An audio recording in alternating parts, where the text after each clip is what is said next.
4 जून 2024 एक ऐसी डेट जो शायद ही कोई भी नीट एस्पिरेंट भूल पाएगा। आप सभी लोगों को मेरा नमस्कार।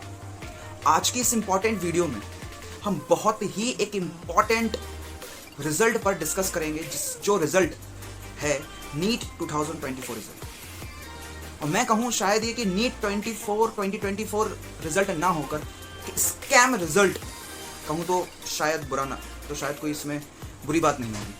जी हाँ, ये रिजल्ट में इतनी ब्लंडर मिस्टेक्स हैं कि मैं आपको क्या बताऊँ। Point number 1, roll number. Suppose करिए कि आप एक ऐसी लाइन में बैठे हैं, सपोज करिए कि आपका जो रोल नंबर के जो आखिरी डिजिट्स हैं, कि आपकी जो आखिरी डिजिट है वो 630 है, 630, ठीक है। उसके बाद आपने वो एग्ज़ाम दिया और फिर आप रिजल्ट के डेट के दिन गए, रिजल्ट आपने देखा and you are just shocked कि उसमें लगातार वो नाम हो जो आपके ही लाइन के आगे बच्चे बैठे थे, यानी कि 630, 31, 32, 33, 34, 35 and they are top students in the list. यानी कि उन सभी बच्चों ने टॉप किया है। मतलब हाउ इट्स पॉसिबल। ये मेरा ना पहला सवाल है एनटीए से कि आखिर ये कैसे हो सकता है कि एक ही सीरियल वाइज रोल नंबर और सारे बच्चे टॉप। सोचने वाली बात है। दूसरा पॉइंट, सबसे मेन पॉइंट, पेपर लीक। जी हाँ, जिस दिन नीट का एग्जाम था उसके पहले भी न्यूज़ वालों ने और बहुत सारी ऐसी वायरल वीडियोस ने ये चेताने की कोशिश की थी कि जिस दिन पेपर होना है नीट का, हो सकता है कि उसके पहले ये नीट का एग्ज़ाम पेपर लीक हो जाए। लेकिन फिर भी उसके बावजूद एनटीए की तरफ से कोई भी एक्शन नहीं लिया गया। वाई? क्यों? क्या नीट कोई ऐसे वैसा एग्ज़ाम है क्या कि बस आया और जो भी न्यूज़ में चल रही है तो हम उस पर ध्यान नहीं देंगे और पेपर दे दिया, और फिर वही बात सामने आई कि पेपर लीक हुआ था। तो मेरा ये दूसरा सवाल है कि आपने एक्शन क्यों नहीं लिया। Centre hijacking. आप सोचिए कि आप और मैं, अगर हम लोग कोई एग्ज़ाम देते हैं और उसके लिए अगर सेंटर चूज़ करने वाली बात आती है तो ऑब्वियसली बात है कि जितने भी एस्पिरेंट्स हैं वो सब ये चाहेंगे कि हमें कोई आसपास ही अपने सेंटर मिल जाए तो ज़्यादा दूर नहीं जाना पड़ेगा, हम दे देंगे। लेकिन इस एग्ज़ाम में ये देखा गया कि बच्चों ने जो सेंटर फिल किए हैं वो जानबूझकर अपने लोकल एरिया से हज़ार किलोमीटर दूर फिल किए हैं, क्योंकि उन्होंने सेंटर हाईजैकिंग कर रखी थी। बताइए, यानी कि ऐसे पेरेंट्स जिनके पास लाखों करोड़ों रुपए हैं देने के लिए, उन्होंने सेंटर ही हाईजैक कर लिया। क्यों? क्योंकि बच्चा जाएगा और सेंटर तो वैसे भी हमने पैसा दिया है भाई। हाँ, ऐसा थोड़ी है कुछ। सेंटर में हमारा बच्चा जाएगा, वो एग्ज़ाम देगा और ऑब्वियसली बात है कि वो बच्चा अच्छे मार्क्स स्कोर करेगा। और फिर ऐसे बच्चे का क्या जो दिन रात मेहनत करके वो पढ़ रहा है और जो काबिल है, तो ऐसे बच्चे तो पीछे ही रह जाएंगे ना। तो ये मेरा ना तीसरा सवाल है कि इतनी बड़ी जो टेस्टिंग एजेंसी है एनटीए, आखिर उससे ऐसी भूल कैसे, उसको पता ही नहीं है कि सेंटर हाईजैक हो गए। Marks distribution. इस साल सबसे बड़ा जो ब्लंडर मिस्टेक रहा है वो है मार्क्स डिस्ट्रीब्यूशन। जी हाँ दोस्तों, नीट एस्पिरेंट से जानना चाहते हैं कि भैया क्या ही लॉजिक है? मतलब बच्चों के 718, 719 मार्क्स आ रहे हैं, वो भी बिना किसी लॉजिक के। How it's possible? देखिए, नीट एग्जाम जो टोटल जो ओवरऑल मार्क्स होते हैं उसके 720 मार्क्स होते हैं। अगर आप एक सही क्वेश्चन करते हैं तो आपको 4 नंबर मिलते हैं, यानी कि आपके टोटल ओवरऑल जो होते हैं वो 720 मार्क्स होते हैं। अगर आप एक क्वेश्चन गलत करते हैं तो आपका 1 नंबर माइनस हो जाता है। और अगर आप इस तरीके की कैलकुलेशन करके मार्क्स लाते भी हैं तो आपका, अगर मान लीजिए अगर कोई आप क्वेश्चन स्किप करते हो तो आपके मार्क्स आ जाएंगे 716 के आसपास।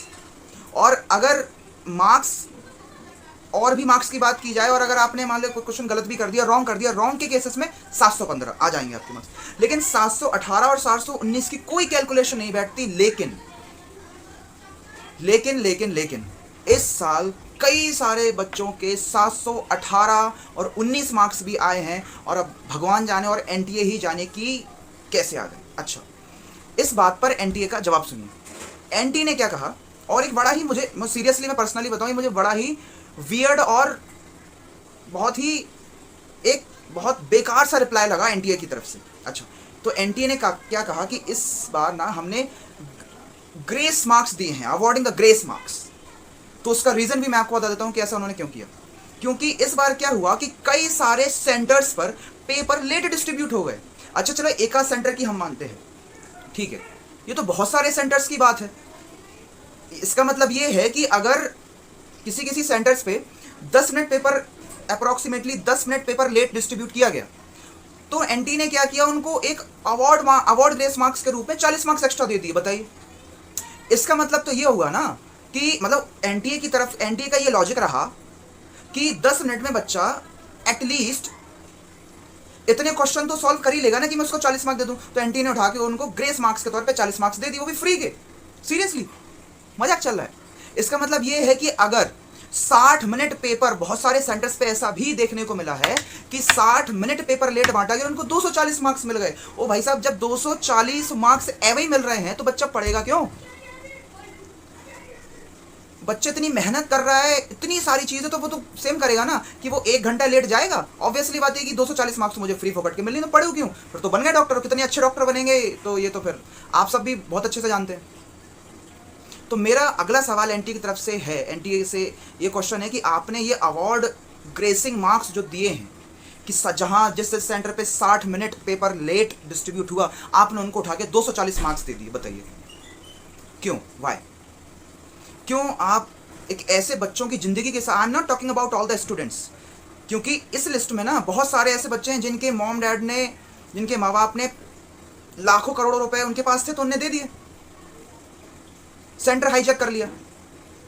लेकिन उन सारे बच्चों का क्या जो बेचारे काबिल थे, जिन्होंने मेहनत की थी, अब उनका क्या होगा?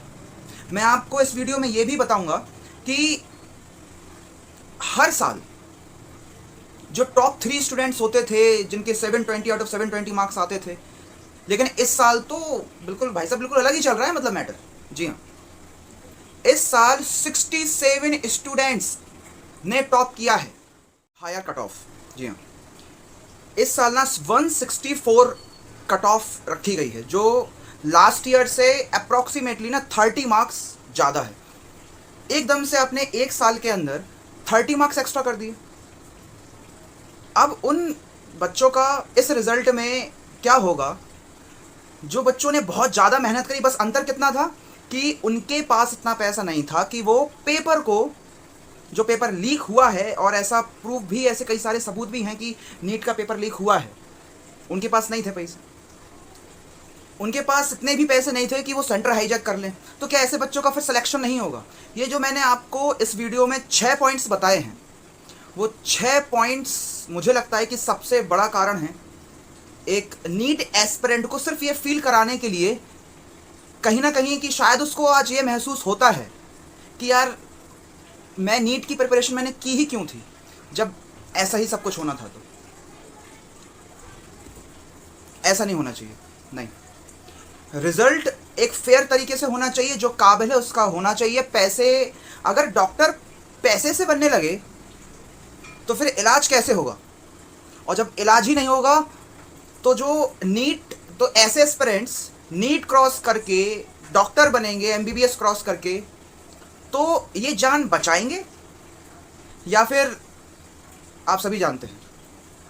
तो मेरी सिर्फ हाथ जोड़कर एनटीए से यही अपील है कि अगर, अब तो क्या है कि आपने रिजल्ट तो डिक्लेयर कर ही दिया, बच्चों को आपने जी भर के परेशान किया है। जी हाँ, नीट एक ऐसा एग्ज़ाम है जिसको क्रॉस करने के लिए बच्चा दिन रात एक कर देता है, और अगर नहीं होता है तो बहुत सारे बच्चे डिप्रेशन में आके सुसाइड तक अटेम्प्ट कर लेते हैं। और आप जो रिजल्ट देते हैं, जो रिजल्ट अनाउंस करते हैं, वो भी रिजल्ट 10 डेज पहले, मतलब इतनी ज़्यादा कुछ जल्दी थी, आई डोंट नो कि क्यों इतनी ज़्यादा जल्दी थी। तो मेरी हाथ जोड़ के बस इतनी सी आप लोगों से रिक्वेस्ट है कि जितना मुझसे इस वीडियो के माध्यम से बन पड़ रहा है, अवेयरनेस फैला रहा हूँ कि नीट एस्पिरेंट्स को जस्टिस मिलना ही मिलना चाहिए, और अगर हो सके तो नीट का री एग्ज़ाम जरूर होना चाहिए। बच्चों के साथ, कैरियर के साथ ऐसा खिलवाड़ मत करिए कि काबिल बच्चा सिर्फ बैठा रहे कुर्सी पे ही, और जिसके पास पैसा है वो आगे बढ़ता चला जाए। जी नहीं, ऐसा नहीं होना चाहिए। फिर तो लोग प्रिपरेशन ही करना छोड़ देंगे। और ये ना भारत में एक बहुत, मुझे लगता है बहुत कॉमन सी प्रथा हो गई है। अब तो हर एग्ज़ाम ही मतलब लीक हो रहा है। जब एग्ज़ाम पेपर ही लीक हो जाएगा तो बेचारे ऐसे बच्चे क्या करेंगे? मैं बार बार ये बोल रहा हूँ कि सबसे ज़्यादा प्रॉब्लम ऐसे बच्चों को होती है जिसके पास पैसे नहीं हैं, जो सिर्फ मेहनत करना चाहते हैं, मेहनत के दम पे आगे बढ़ना जानते हैं। प्लीज़ उन सबके साथ जस्टिस करिए, और जितनी हो सके मैं इस वीडियो के माध्यम से अवेयरनेस फैलाना चाहता हूँ कि नीट एस्पिरेंट्स को जस्टिस जरूर मिलना चाहिए। और मेरी एनटीए से ये हाथ जोड़ के विनती है कि प्लीज़ नीट एस्पिरेंट्स के साथ ऐसा मत करिए। नीट एस्पिरेंट्स जो भी री एग्ज़ाम अगर मांग रहे हैं, क्योंकि उनको ऐसा लग रहा है कि रिजल्ट में लग क्या रहा है, जब हमें ये सारा चीज़ मिल सकती है, या जो भी हमने डेटा कलेक्ट हम कर सकते हैं, तो उसके पहले तो आपको भी ये सारी चीज़ें नॉलेज होगी ना। तो आप ऐसा रिजल्ट कैसे निकाल सकते हैं जिससे बच्चे जो नीट एस्पिरेंट है, जिन्होंने एग्ज़ाम दिया, उनको ही वो रिजल्ट अनफेयर लग रहा है। कई सारी चीज़ें ऐसी हुई हैं इस नीट एग्ज़ाम में जो शायद हमें अनदेखा नहीं करना चाहिए।